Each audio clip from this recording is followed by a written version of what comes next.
Sa loob ng nagliliwanag na lugar ay may nakita si Zofan na isang hugis oblong na bagay. Kinilatis niya itong mabuti pero isa lang talaga ang pumapasok sa kanyang isipan. Naisip ni Zofan na marahil nga raw ay isa itong itlog. Sa itlog daw pala na ito nagmumula ang kanina pa niyang nararamdaman. Bigla namang tumawag sa telepono si Lieutenant Colonel Sulan, tinanong niya si Zofan kung ayos lang ba raw ito at kung mapanganib pa ba raw doon sa loob ng kuweba. Sumagot naman si Zofan sa tumawag sa kanyang si Lieutenant Colonel Sulan, sinabi niya dito na wag daw itong mag-alala dahil palabas na rin daw siya. Hindi na nagdalawang isip pa si Zofan, nasa harapan na niya nga raw ang malaking itlog kaya dadalhin na niya rin ito. Binilisan ni Zofan ang paglabas sa kuweba dala-dala ang kinuha niyang itlog. Nagtanong ang naghihintay na si Lieutenant Colonel Sulan kay Zofan kung bakit nga raw ito nagtagal. Sinabi niya rin na naputol nga raw ng saglit ang linya ng telepono, kaya inakala niya na may nangyari ng masama kay Zofan. Habang lumalapit si Zofan ay agad itong pinigilan ni Lieutenant Colonel Sulan. Huwag nga raw itong lalapit dahil naaamoy niya nga raw sa katawan nito ang napakabahong amoy ng skunk monster elixir. Ang skunk monster elixir ay madalas na ginagamit para maitago ang sarili nilang amoy sa mga halimaw, pero higit na mas malaki ang epekto nito sa mga tao lalong-lalo na sa mga kababaihan. Sinabi ni Zofan sa lumalayong si Lieutenant Colonel Sulan na alam naman daw siguro nito kung gaano kapanganib ang isang B-rank monster king. Kinailangan niya nga raw magbuhos sa kanyang katawan ng skunk monster elixir para makatakas siya sa paghabol nito. Sumagot naman si Lieutenant Colonel Sulan na naiintindihan niya nga raw si Zofan, pero maaari ba raw na wag muna itong lumapit sa kanya. Hanggang sa sasakyan ay pinalalayo pa rin ni Lieutenant Colonel Sulan si Zofan. Huwag nga raw itong uupo sa kanyang tabihan at doon na nga lang daw muna ito sumakay sa likuran ng sasakyan. Hindi na nagreklamo pa si Zofan dahil maging siya ay nababahuan na rin sa kanyang katawan. Sa likod ng armored vehicle ay iniisip ni Zofan ang itlog na kanyang nakuha. Ano nga raw kaya ito dahil mukhang hindi naman daw ito itlog ng isang eagle fox. Naisip na lang din ni Zofan na saka na niya nga lang daw aalamin kung ano talaga ito. Ang mahalaga raw ay makabalik na agad sila sa kanilang kampo para malaman na nila kung ano na ba ang kanilang sitwasyon. Naging mabilis ang paglalakbay ni Zofan at Lieutenant Colonel Sulan dahil halos lahat ng halimaw sa bundok ay nagsibaba na sa lungsod. Sa Ghost Rain Military Base naman ay patuloy na nakikipaglaban ang mga sundalo sa napakaraming halimaw. Gumamit si Chief Instructor Wade Shenshan ng C-rank sword skill na Flame Slash para patayin ang isang grupo ng mga halimaw. Mabilis ding napapatay ni Fu Zhang ang mga kalaban nitong halimaw dahil sa paggamit niya rin ng sarili niyang sword skill. Kahit marami nang napapatay ang dalawang warlord na ito ay napakarami pa rin ang nakapalibot sa kanilang halimaw. Sinabi ni Chief Instructor Wade Shenshan na padagdag na raw ng padagdag ang mga halimaw, hindi na nga raw maganda ang kanilang sitwasyon. Sinabi naman ni Fu Zhang na kapag tumagal pa nga raw ang kanilang pakikipaglaban, ay baka doon na rin ang kanilang maging katapusan. Kailangan nga raw nilang makahanap ng paraan para makatakas na sila doon. Pinuri ni Mo Hanlong sina Wei Shenshan at Fu Zhang sa mga sword skill na ipinapakita ng mga ito. Iyon nga raw talaga ang inaasahan niya mula sa dalawang namumuno sa Jinning Military. Pero magawa raw kaya ng dalawang ito na labanan ang kanilang grupo. Sinabi ng nakatalukbong na lalaki na kapag sumuko nga raw sina Wei Shenshan at Fu Zhang ay baka hayaan pa nila ang mga itong mabuhay. Pinatunog na ulit ni Xiao Cheng ang dala niyang flute para pasunurin sa kanya ang napakaraming halimaw. Ganoon din ang ginagawa ni Li Zong, inutusan niya ang mga kinokontrol niyang halimaw na patayin daw ng mga ito sina Wei Shenshan at Fu Zhang.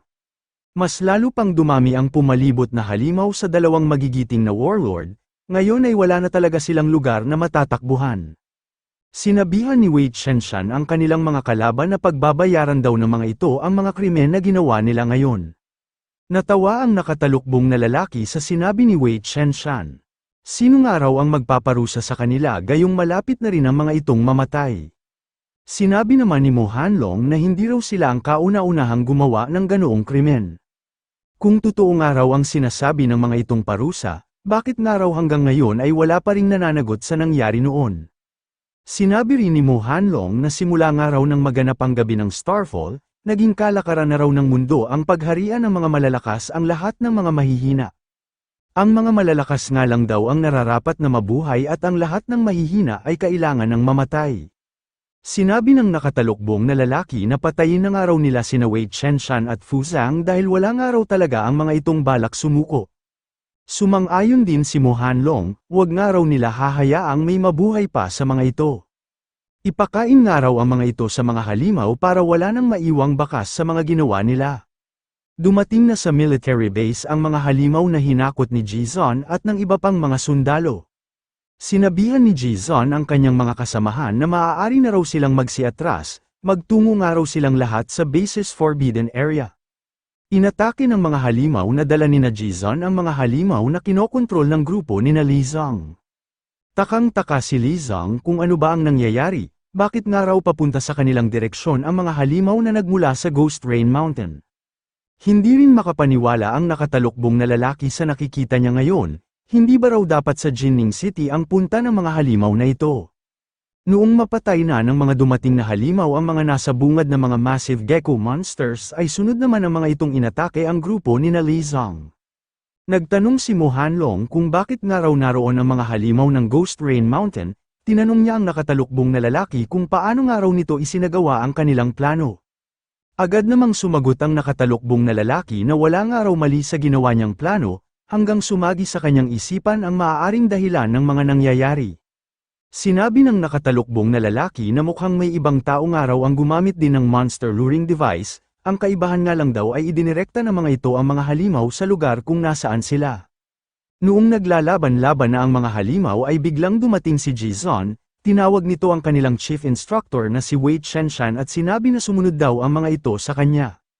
Agad ding tinawag ni Chief Instructor Wei Chenshan ang iba pa nilang mga kasamahan, sinabihan niya ang mga ito na magsisunod kay Jizon. Magsiatras ng araw ang lahat at magtungo sa forbidden area ng kanilang kampo. Mabilis na nakaatras ang mga sundalo ng military base dahil wala sa kanila ang atensyon ng grupo ni Mo Hanlong. Noong makapasok na ang lahat ay sinabi ni Chief Instructor Wei Chenshan na mabuti naman daw at kaunti lang ang nalagas sa kanila. Doon ay tinanong niya si Jizon kung ano na raw ang kanilang sitwasyon. Agad na ipinaalam ni Jizon ang mga pinagdaanan nila mula sa Alien Artifact Garden at hanggang sa pagsasagawa nila ng kanilang plano. Pinuri ni Chief Instructor Wei Chenshan si Jizon matapos nitong marinig ang buo nitong kwento. Sinabi ni Chief Instructor Wei Chenshan na hindi nga raw binigo ni Jizon ang kanyang ekspektasyon. Sumagot naman si Jizon at sinabi sa kanilang Chief Instructor na hindi nga raw siya ang dapat na tumanggap ng papuri, si Zofan nga raw ang nakaisip ng mga ginawa nilang estratehiya. Sinabi ni Chief Instructor Wei Chenshan na hindi nga raw magagawa ang ganoong resulta kung magmumula lang ito sa pagsisikap ng iisang tao. Lahat nga raw ay may ginampanan sa ginawa ng mga itong operasyon kaya nararapat lang na makatanggap din ang lahat ng papuri. Naisip ni Chief Instructor Wei Chenshan ang dati niyang kakampi na si Zuhui. Mas nahigitan pa nga raw ngayon ni Zofan ang mga nagawa noon ng kanyang ama noong kaedada niya ito. Narinig din ni Captain Fu Zhang ang mga impormasyon na sinabi ni Jizon. Sa mga narinig nga raw niya ay nasasabik na siyang makilala kung sino ang pinag-uusapan ng mga itong si Zofan. Nasa gilid naman ng isang banginang lalaki na pinag-uusapan ng mga ito. Sinabi ni Zofan na nagtagumpay nga raw ang kanilang plano, oras na nga raw para maningil siya sa pagkakautang sa kanya ng grupo ni Mo Hanlong. Hirap na hirap si Mo Hanlong sa dami ng mga kinakalaban nilang halimaw. Sinabi ng nakatalukbong na lalaki na kailangan daw nilang magtulong-tulong para makalampas sila sa napakaraming halimaw. Halos matawa naman si Zofan habang pinapanood ang grupo ni Mo Hanlong. Malamang nga raw ay hindi ng mga ito inasahan na sila ang magiging target ng mga halimaw. Sinabi ni Lieutenant Colonel Sula na ito na nga raw ang pagkakataon nila para umatake, hindi nga raw tumatalab sa mga halimaw ang mga modern weapons pero napaka-epektibo pa rin daw nito kung mga tao ang patutumbahin. Naisip ni Zofan na talagang nakakahanga nga raw si Lieutenant Colonel Sulan. Napakagaling na nga raw nitong magmaneho tapos marunong din pala itong humawak ng baril. May biglang napansin si Zofan kaya sinabihan niya si Lieutenant Colonel Sulan na wag daw muna itong magpapaputok. Naguluhan si Lieutenant Colonel Sulan sa sinabi ni Zofan, tinanong niya ito kung mayroon ba raw problema. Sumagot naman si Zofan nang naroon na raw ang mga sinundo nila kanina, Sa ngayon nga raw ay maaari muna silang maupo at maghintay. Sa himpapawid ay makikita ang napakaraming lumilipad na halimaw. Pinangungunahan ng Eagle Fox King ang mga halimaw na ito, papunta ang B-Rank Monster King na ito sa lugar na pinagdadalhan sa kanila ng mga monster luring device. Sinabi ng nakatalukbong na lalaki na napakalakas nga raw ng mga kinalaban nilang halimaw. Nagsalita rin si Mo Hanlong at sinabi na sa wakas nga raw ay nagawa na nilang makalabas sa pinakagitna ng mga halimaw. Sinabihan ng nakatalukbong na lalaki ang kanyang mga kasamahan na maghanap daw muna sila ng lugar na mapapagpahingahan. Saka nga raw sila gagawa ng surpresang pag-atake kapag napabagsak na ng mga halimaw ang military base. Pinuri ni Mo Hanlong ang nakatalukbong na lalaki sa naisip nitong plano. Pero kailangan daw nilang masigurado na mapapatay nila sina Wei Chenshan at ang mga tauhan nito. Kapag hindi nga raw nila ito nagawa ay malalagay sila sa isang malaking problema. Nagtanong naman si Li Zong kung nasaan na nga raw kaya si Zhou Fan, saan nga raw kaya nagtago ang walang hiyang ito. Napatigil sa pagtakbo sina Li Zong noong may makita sila sa kalangitan. Nagtaka rin sina Mo Hanlong kung ano ba raw ang mga bumababang ito. Hanggang sa mapagtanto na nila na mga Eagle Fox ang mga nagdatingan na halimaw. Nagtataka sila kung bakit ang mga ito nakarating doon. Hindi ba raw naninirahan ang mga halimaw na ito sa pinakailalim na bahagi ng Ghost Rain Mountain? Hindi rin sila makapaniwala sa dami ng mga dumating na Eagle Fox at sa laki ng nakikita nilang pinuno ng mga halimaw. Nagalit ang Eagle Fox King nung imulat na nito ang kanyang mga mata. Kasuklam-suklam nga raw ang mga taong ito kaya nararapat lang ang mga itong mamatay. Agad na nagbuga ng isang malakas na skill ang Eagle Fox King patungo sa posisyon ng mga nakita niyang tao. May ilang nasawi sa ginawa ng halimaw pero nakaligtas naman ang mga malalakas na miyembro ng grupo ni Mo Hanlong.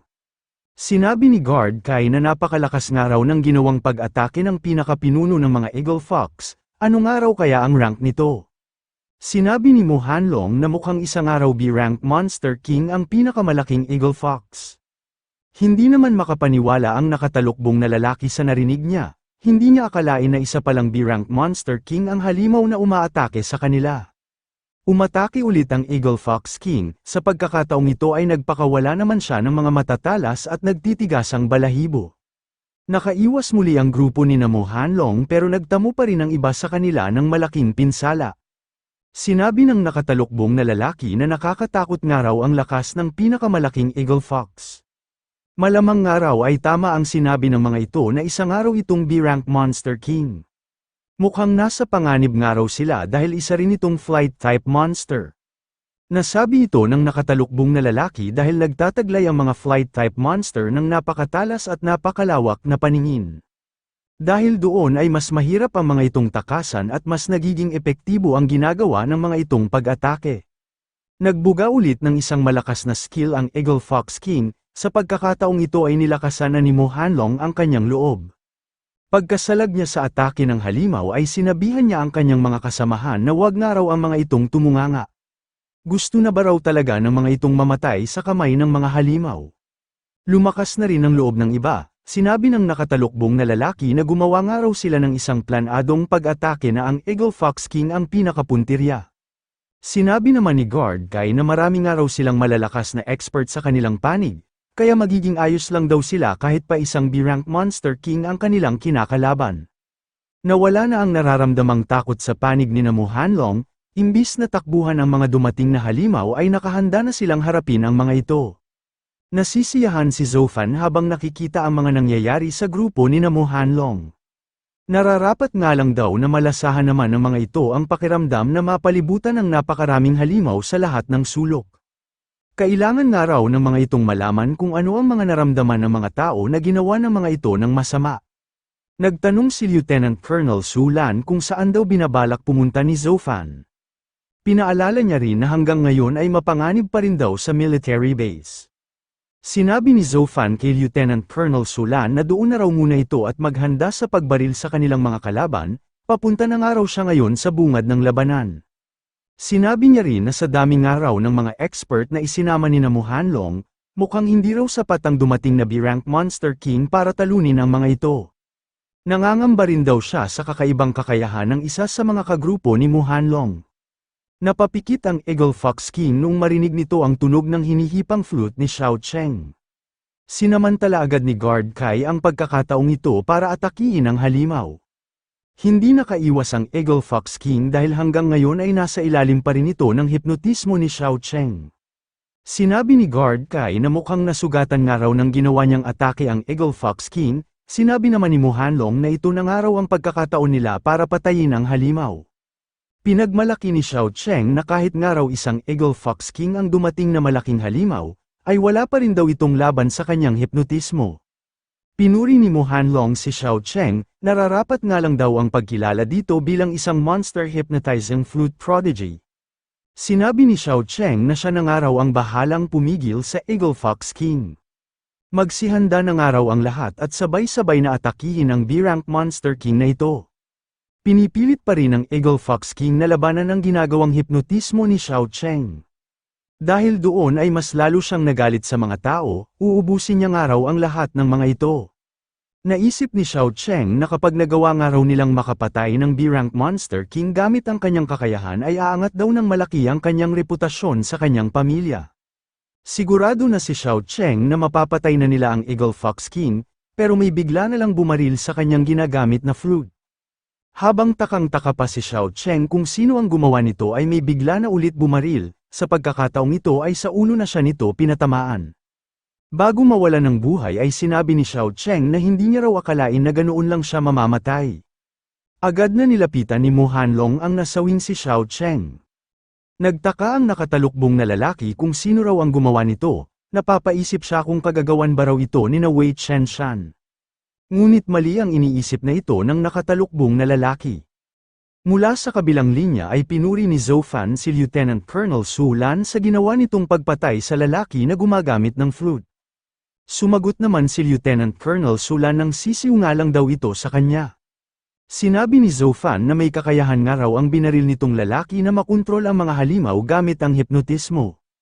Ngayon nga raw napatay na ito, babalik na ulit sa pagwawala ang mga halimaw. Kinabahan si Mu Hanlong noong maisip nito ang kanilang sitwasyon ngayong patay na si Xiao Cheng. Ngayon ay mas delikado na ang kalagayan ni Mu Hanlong. Kung noong una ay nasa kontrol pa nila ang mga massive gecko monster, ngayong patay na si Xiao Cheng ay aatakihin na rin sila ng mga ito.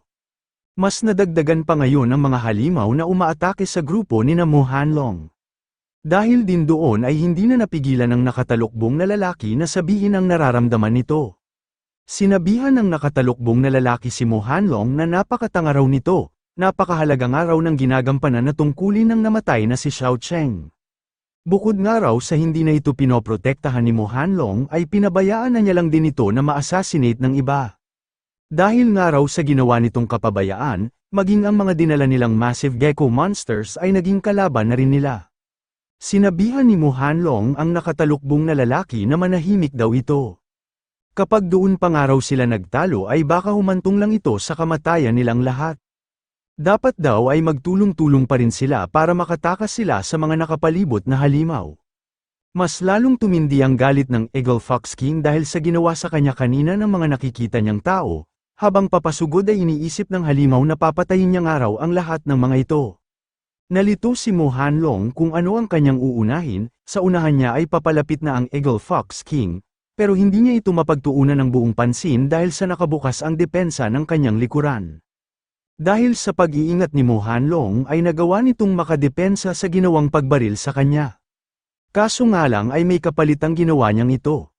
Nakaligtas nga siya sa tama ng bala pero hindi siya nakaligtas sa ginawang pag-atake ng Eagle Fox King. Nang hinayang si Lieutenant Colonel Su Lan dahil hindi niya nga raw tinamaan ng direkta si Mu Hanlong. Sinabi naman ni Zhou Fan na ayos lang daw yun. Isang araw intermediate Starfall Warlord si Mu Hanlong kaya normal lang na nagtataglay ito ng malakas na pakiramdam. Napabuti pa rin daw ang ginawa nitong pagdepensa sa bala dahil hindi niya napaghandaan ang ginawang pag-atake ng halimaw. Sinabi ni Zhou Fan na mukhang hindi rin biro ang tinamo nitong sugat mula sa Eagle Fox King. Napansin ng nakatalukbong na lalaki na parang may nagmamasid sa kanila. Pagkakita niya sa ating bida ay agad niya itong ipinaalam sa kanyang mga kasamahan. Agad na uminit ang dugo ni Li Zong noong marinig nito ang pangalan ni Zhou Fan. Pero imbis na matakot si Zofan ay lumabas pa ito sa kanyang pinagtataguan. Pagkalabas ni Zofan ay binati agad nito ang lahat. Habang naka-peace sign ay nagtanong siya kung kamusta ng araw ang mga ito. Kahit alam na nila na nasa malapit lang si Zofan ay hindi pa rin nila ito mapagtuunan ng buong pansin dahil mas pinuproblema nila ang umaatake sa kanila na Eagle Fox King. Nagalit si Mo Hanlong at ang nakatalukbong na lalaki noong mapagtanto ng mga ito na kaya sila nalagay sa ganoong sitwasyon ay nang dahil sa kagagawa ni Zofan. Sinabi ng galit na si Mo Hanlong na si Zofan daw pala ang walang hiyang sumira sa kanilang plano. Galit na galit din si Li Zong noong makita nito si Zofan, sinabi niya na sa wakas nga raw ay nagpakita na rin ito. Mapaghihiganti ng araw niya ang pagkamatay ng kanyang anak. Humanda nga raw ito dahil dudurugin niya ito ng pinong-pino. Hindi agad umalis si Zofan sa kanyang kinatatayuan, hinintay niya muna na lumapit sa kanya ang matandang si Li Zong bago siya nagsimulang tumakbo.